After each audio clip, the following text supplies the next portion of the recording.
ਅੱਲਾ ਨਜ਼ਰਾਂ ਤੋਂ ਮਹਿਫੂਜ਼ ਰੱਖੇ, ਸੋਹਣੇ ਲੱਗਦੇ ਪੈ ਸਰਕਾਰੇ। ਇੰਜ ਲੱਗਦਾ ਏ ਚੰਨ ਚੌਦਵੀਂ ਦਾ ਆਵੜਿਆ ਸਾਡੇ ਘਾਰੇ।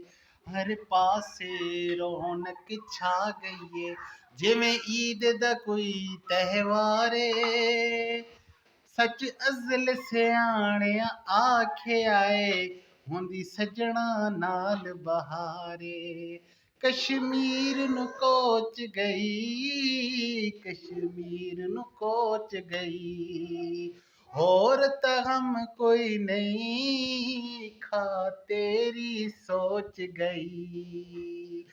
ਅੱਲਾ ਮੇਰਾ ਮੈਂ ਤਾਂ ਡਾਢੀ ਲੋਕਾਂ ਦੇ ਮੂੰਹ 'ਚ ਆਇਆ, ਮਿੱਠੇ ਢੋਲੇ ਨਾਲ ਮੈਨੂੰ ਕੀਆਂ ਮੰਗੀਆਂ ਜਨਾਈਆਂ।